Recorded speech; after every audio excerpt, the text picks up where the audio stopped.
Hey y'all, welcome and welcome back to my channel. It's me, KiaSimone, and we got a lot of catching up to do. Quite honestly, last week's episode could have been a damn email, but let's just get into it. Before we do, please be sure to like, share, comment, and subscribe. We're only a couple hundred away from me being at 15,000 subscribers, and I'm really excited about that. And please disregard my low coffee stain on my shirt, all right? Please don't come over here with that. Why you got that dirty shirt on? Coming out face like that for. I wasn't changing. I got a whole lot of reviews to do. These people don't work my damn nerves, and I was not changing. So don't judge me, bear with me. Of course, I gotta shout out my super thanksters. Thank you so much to Yvette Greer, as always, to Tanya Fuller, to Tech Mama, CB, and to Q Fox International. On Cash App, shout out to Chantel Anderson. Thank y'all. Y'all show me so much love. And even the ones who are not super thanks, y'all come in my comments and y'all show me so much love. And I really wanted to take a second to say that because I do address the haters quite often, and I don't feel like y'all deserve that. So I decided I'm gonna focus my attention where it deserves to be focused. I'm gonna feed what feeds me. Now, let's get into their drama, which is a bunch of contrived bullshit. Last week's episode kicks off with Stormi and Kiki having this meeting, and they're waiting on Tiffany. Tiffany gets there with the baby.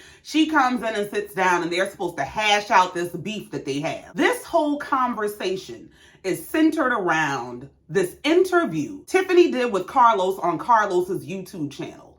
This is what I feel like is happening with this show. I don't mean no harm and I don't mean no disrespect. This is just my damn opinion. I feel like Carlos has abandoned the development of this show, of the storyline, of the characters for the sake of developing his own star.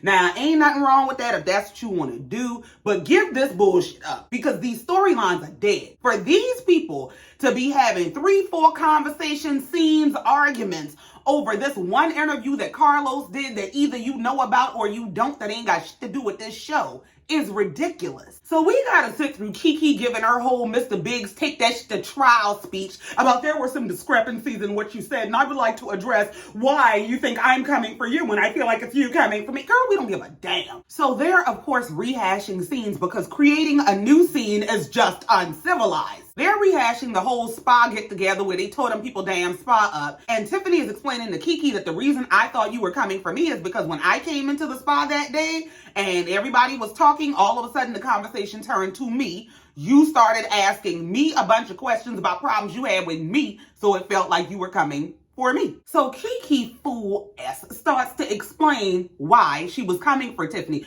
Didn't you just say you weren't? But go ahead. About, well, Tisha had just informed me that she had a conversation with you where you were bashing me. Tiffany said, well, I don't think it was bashing. It was more an observation. My whole thing was, if I'm watching this person treat their cousin this way, if you're capable of that with your cousin, I mean, you're probably capable of anything with anybody. And that's the damn truth. Kiki said, how's it fair for you to make judgments about me, someone who you know nothing about? And I guarantee you, if you did know me, you wouldn't have made that statement. Now, mid-conversation, here comes Stormi in the damn confessional about, well, you know, I think Tiffany likes to be messy, but she doesn't like confrontation. So baby Ace is definitely her bodyguard. Well, you wanted to talk because you stay starting shit and then taking your husband to clean it up. So Kiki is telling Tiffany something about, you know, I just didn't like that you were going around the group saying things like you said to Mel. I don't think she's a good person. And I just felt like you were going around saying things to make me look bad. Tiffany said, I mean, I wouldn't say it's to make you look bad, but you do that on your own. Tiffany said, but I am tired of every time somebody talks to me or they ask me a question, it's about me and Kiki, me versus Kiki. What do you think about Kiki? And I'm tired of that. She said, why does it always have to be about me and Kiki? I feel like the whole me versus Kiki became a thing because people made it a thing. So Kiki is telling Tiffany, you know, I thought we were at least building something. I mean, a friendship or at least getting to know each other. You always think you're building something with someone and ain't nobody building shit with you. Tiffany said, well, I've never had a friend like that. That dynamic is foreign to me. So why would I want to have a friend or a person in my life that lives like that? Girl. Kiki said, well, I don't live like that. I mean, I've been in many fights. However, it's not because I start them. It's because people start with me and I defend myself. I mean, I'm gonna defend myself. Kiki, let me ask you a question. Have you ever heard the saying, when you argue with a fool from afar, you can't tell who the fool is? You the fool. You the fool every single time. Nobody looks at you arguing and thinks, oh, she uses perfect diction and she has a great vocabulary. She must be the smart one. Kiki said, well, it was brought to me that you were telling people that basically you thought you were better than me because of my past and because I struggled with my opioid addiction. Tiffany said, well, I can clear the air now. That's not the case. She said, anybody who knows me knows that I was raised by parents who had drug addictions. So I don't judge people for that. I do believe that it's something that you can overcome in your own time. Now, what she is judging you for is the bullshit you've done amongst your family. Tiffany says, Stormi always says that for her it's someone's vibe, and for me it's someone's attitude about whether I can get along with them or not. And I feel like you're now showing me a different attitude. I said, not the backpedaling. Tiffany said, even your willingness to have this conversation, you know, I've never seen this side of you. Kiki said, oh, really? Girl, really? And Tiffany moves to apologize for offending Kiki. Tiffany said, from what I understand, you're basically telling me that I don't understand the history between you and Tisha, and you've said that who I believe you to be is not who you are. Well, I don't give a damn what you said. What you demonstrated to people is how people perceive you. You could run around telling people you the Queen of England, but if you behave like you belong on a psych ward floor, they're gonna call you something else. So we move on. We go to Martell's new home where Chris is going to be visiting him.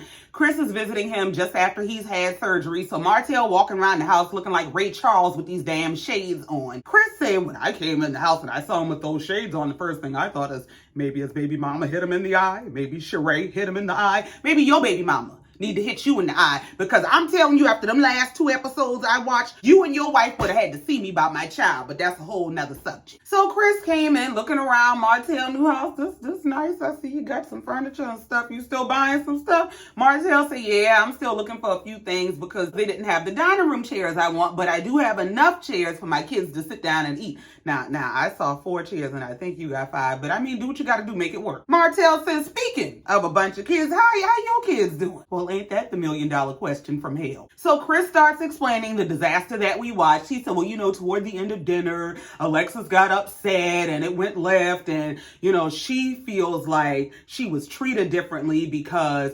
materialistically, I guess, she didn't get what the other kids got. So she don't feel nothing. She's telling you what happened. He says to Martell, you know, she said when Kayla got a Mercedes, she should have got a Mercedes, and she got really upset and stormed out. Do you fail to see her reasoning? Like, are you that obtuse that you really think this girl is crazy for saying I should have been treated the same way your other kids were treated? This man about to send me over the edge. This mother had the audacity to say, you know, nowadays these kids, they on something else. Yeah, something else called the truth.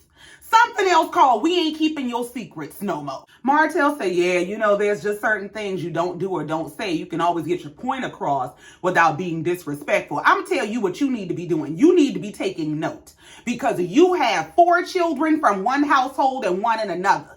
What you need to be doing is examining the situation, because warning comes before destruction. Chris said, well, speaking of disrespect, because they ain't gonna have no real conversation as men and fathers about his failure as a father, so they're just gonna change the subject. He said, well, speaking of disrespect, you came by the house and brought some bottles of wine and you talked to Linnell. Martell said, yeah, I sure did. Chris said, yeah, she told me it got a little heated. Martell said, yeah, your wife can be disrespectful. Chris said, truthful or disrespectful? Martell said, no, disrespectful. Martell said, I feel like it's certain things you shouldn't even be saying. Chris said, what do you mean? Martell said, I'm not for a woman being overly disrespectful to a man, and I'm going to check her if she's disrespectful to me beyond measure. I said, hold on, wait a minute. Chris said, what you mean check her? Martell said, I don't care who it is. One thing I'm gonna do is I'm gonna tell a woman not to disrespect a man if they don't want to be disrespected by a man. The first thing you need to check is them Kung Fu Panda socks you got on. Why are you wearing socks straight out of a rat trap? Just what the fuck is this? And then you need to check your damn self. I don't know who told Martell that because he got a peen, he's the queen, but you don't run shit just because you a man. If you think you can go to people's homes and you can raise your voice and you can have a tantrum, you can get your ass handed to you where you show your ass at. And if you cross my property line, you cross my threshold, you on empty damn thing that I own talking to me like you was out your damn mind, I'ma talk to you like I'm trying to help you find that motherfucker. I blame Martell's mama at this point, because honestly, I really think she put something in his head that because he is male, he is some prize. It don't matter whether he can read. It don't matter whether he can pass a test, whether he know how to treat his wife, whether he know how to treat his family, if he has any self-control, self-respect, or self-esteem. He just a damn man. Martell said, well, here's the thing. You can be real and disrespectful at the same time. Like, she's asking me, do you think it hurt Melody when you cheated on her? It's like she just has to take up for Melody. And you don't have to participate in the conversation. You can choose to disengage. You don't have to match everybody's energy. All you have to say is, you know what? This is a conversation that I don't really want to participate in. It's not something that I think is going to be productive. I don't think it's going to be fruitful. I don't think it's going to be helpful to anybody, especially not for me. And rather than take my energy there, rather than upset myself, I'd rather just not talk about it. Martell said when she was taking up a male, I'm like, well, damn, Nell, you don't have to come at me like that. Chris said, I'm assuming that what you're explaining is she was more passionate than she was disrespectful. Martell said the thing for him is at this point, for her to keep even bringing up the situation with him and Melody and him cheating and whatever else is disrespectful in and of itself. Well, ain't you on this show? Y'all don't have storylines. Y'all don't have lives. Y'all talk about the same over and over. You know your whole character on this show is the cheating ex-husband wearing the scarlet letter. What else are y'all going to talk about since y'all don't seem to have any kind of business? Chris said, well, that's the thing. I'm trying to make sure that nobody feels offended or disrespected on either side. Martell said, well, she shouldn't be offended by, I had to say, why? Because you a man? So, of course, they ran the clip of him standing on them people's stairs on their porch, carrying on by, God damn, y'all got to stop coming for men like y'all do. Chris said, well, here's the thing. I would prefer if you have an issue, you come and talk to me, not her. Martell said, I'm not going to disrespect y'all wives. I mean, and if I do, I'll be the first to come tell you I did it. Yeah, you need to shut your ass up when it comes to people's wives because you don't have one anymore for them to return energy on. In the real world, most of the time, the man show up to the house, the friend he looking for ain't there. He's not about to sit there and just chit-chat and gossip with the man's wife. He gonna take his ass home. So, when you find yourself in these situations where it's just you and your friend's wives and you feel your disrespect just busting at the seams, take your ass on somewhere. Martell said, I'm just tired of, everybody talking about Martell Holt's infidelity. We never talked about Melody Holt's infidelity. Well, here's the thing, Martell. If you want people to let it go for you, you gotta let it go for her. Because if you claim your cheating was all these years ago, so was hers. I guarantee you, the vast majority of people believe she got her lick back. But nobody feels bad for you. That's the problem. Well, since we having a conversation about disrespect and Chris is a shade assassin, he said, I noticed you keep saying Melody Holt. Melody Holt. Martell said, oh yeah, she changed her name. So now Martell mad about, y'all went to that shit and y'all probably partied y'all ass off, didn't y'all? Yeah, y'all picked a side. Chris said, we didn't pick no side. So Martell is in the confessional about her changing her name back to Rogers as if that was something great. It makes me feel like the whole attachment, whatever we had, it really is, that's it. It's done. Have you been living in the land before time all this time? Where the hell have you been? Did you go to court for your divorce? Do you know the attachment been done? Like, you really have been in your head thinking that, well, she got my name, so I still got her. Are you crazy? Martell told Chris, I just hope she's doing it for the right reason. She wants clout off of continuing to try to destroy me. What? Martell need help in 7 languages. This is some wild shit. So we move on from one den of delusion to another. We move on and we see Kimmy and Tisha getting together to go to a spa to get yoni steams. Girl, leave us alone. So they walking around these people's spa squawking and making all kind of okay, this is nice. You should have brought all the ladies. All the ladies don't get along. Please stop playing in our face. So the lady who owns the spa is explaining to them what the treatment is, how they're going to do the treatment, what the treatment does for them. Tisha about pissed me off. I about to turn this damn show off about, so what if you think you pregnant?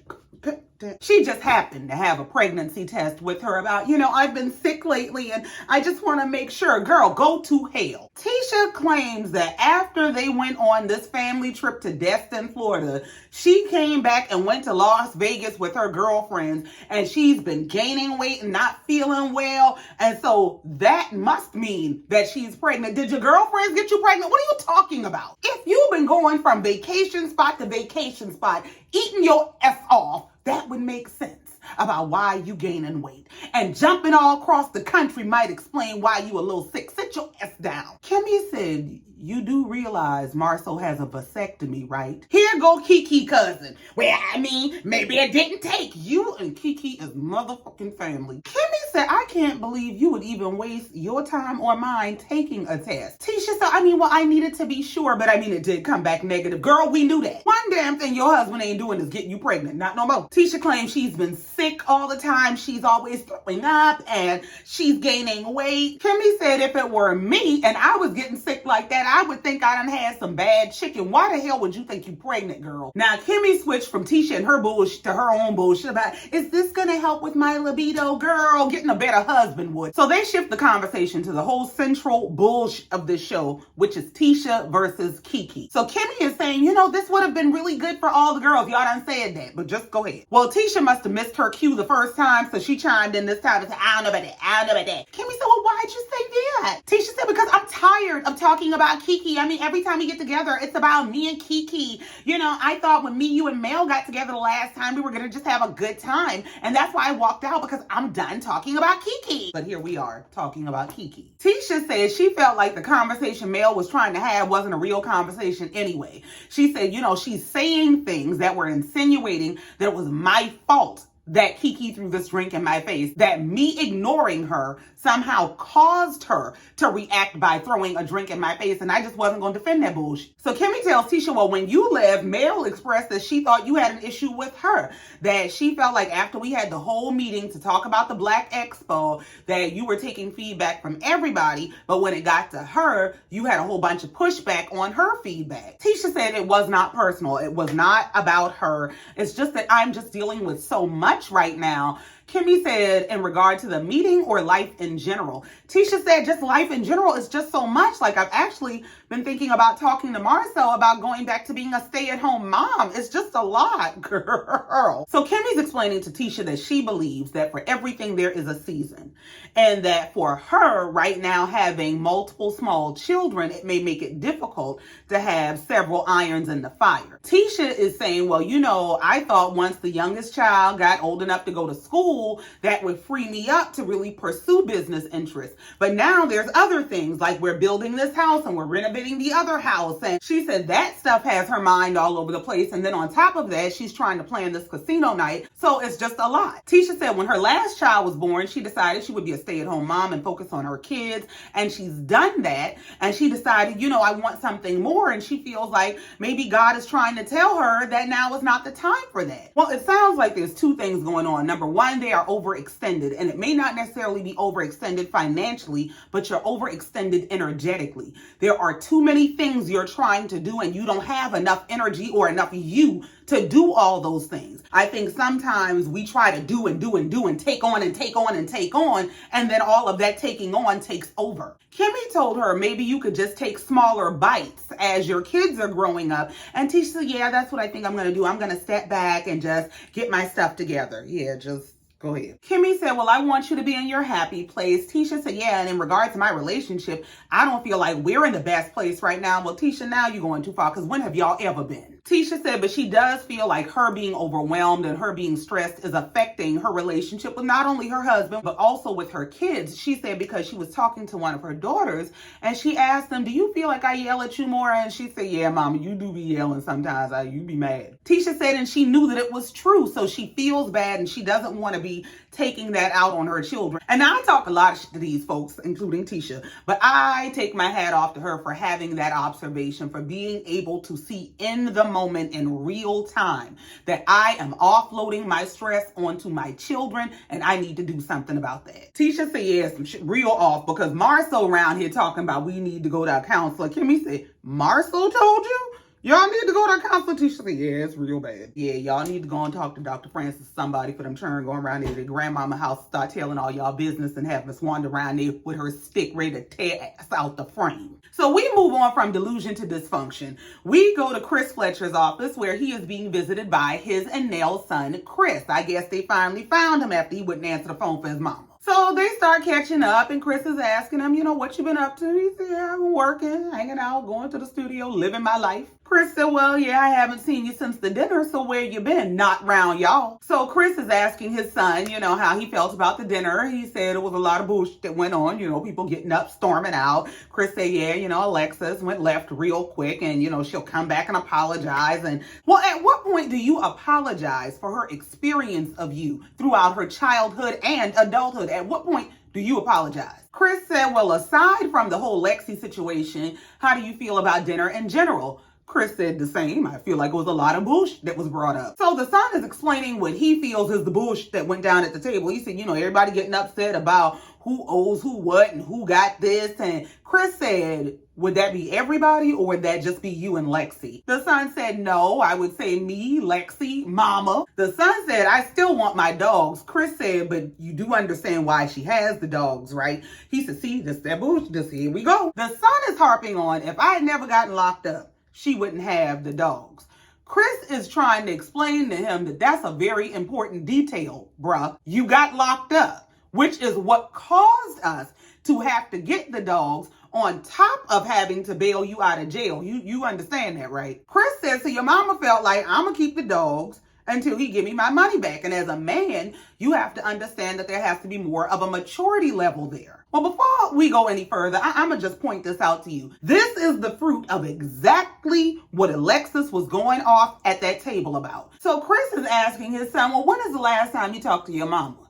He said, since their damn dinner. I ain't talked to her since the dinner. Chris said, and you don't think that's a problem? You ain't talked to your mama in how many weeks and you don't see nothing wrong with that? His son said, I ain't talked to nobody since the dinner. He said, but why, Chris?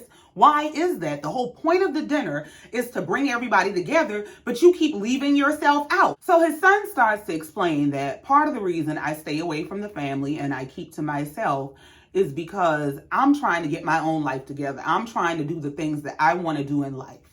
And it feels like if I stay away from the family, I stay away from all the criticism that comes from the family. He said, now, there's nothing wrong with taking criticism sometimes, but there's a lot of it with this family. When I tell y'all that's some real when you are already trying to figure life out, when you're trying to pursue whatever your goals, interests, ventures are, and you got people who don't know how to do what you do, ain't never set foot on your path, but because they feel like they've achieved success at some point in theirs, they can offer all kind of criticisms about your path, and it literally steals the joy from whatever you're doing because you always have to be concerned with a criticism. Chris says, so do you feel like we're picking on you? He said, no, I wouldn't say picking on me, but there's a lot of pointing the finger. There's a lot of what you didn't do right. There's a lot of you messed up. You got locked up. He said, that's why I just stay away. He said, mama got a problem with me. Lance got a problem with me.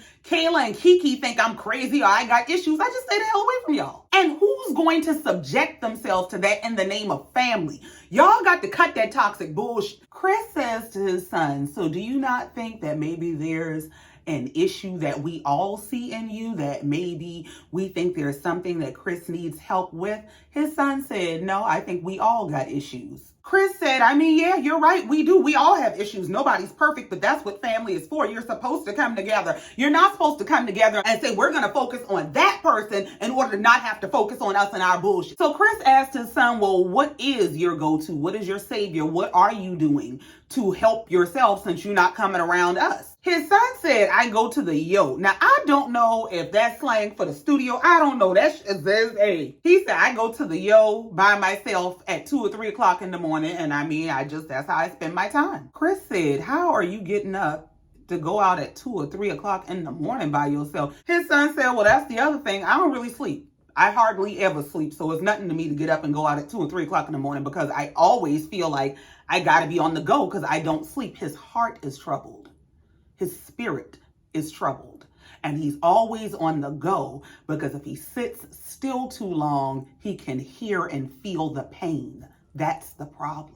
He said, my mind just be rambling. And Chris said, what you're telling me right now, it sounds like you're all over the place and it doesn't sound healthy. The first thing that comes to my mind when I hear what you're explaining is depression. And I think he's absolutely right. I think he hit the nail on the head. I think in the moment that it became real to Chris that this is what his son is dealing with, he broke down. He just started crying. And he told his son, I will stop everything I'm doing to help you. If you need help, just ask me. And Chris, let me tell you, they have me livid, okay? But I do not get the feeling from Chris that he is this checked out father that doesn't give a damn. What I do get the feeling of is he married a woman who is a checked out mother who does not give a damn. And the problem for Chris is that his silence has become his complicity. Chris tearfully expressed to his son that I'll never be too busy to help my kids. And you can see that his son actually received it. And he can tell that his daddy does give a damn. And he sat there for a second and he said, maybe I will consider counseling. And I truly, truly hope that he does. Chris said in the confessional that part of the reason realizing that his son may be dealing with depression hit him so hard is because he's felt that. He's gone through that at a point in his life, and he knows how hard it is as a Black man to deal with depression and the isolation that comes from it. And Chris closed the conversation by telling his son that he is always there. He's always available for him, and he can talk to him anytime, even at 2 and 3 o'clock in the morning, because I'd rather you call me or come find me than for you to be out in the street somewhere. Well, since family dysfunction is the theme, we move on and we go to Tiffany and Louis's house, where Tiffany is at home. She's sitting on the couch with the baby, folding clothes. She calls Louis in to help her. She said because she thought she had a helper in the baby, but he's not helping. All right, we're not dealing in reality. Louis came in and said, well, I don't really think the baby is going to be much help. The boy can barely hold his head up. He said, so what you got going on? And he plopped his ass down on the couch, didn't grab the baby or nothing. Didn't the lady call you for help? In the confessional, Louis said, yeah, life has been lifing and Ace has been acing.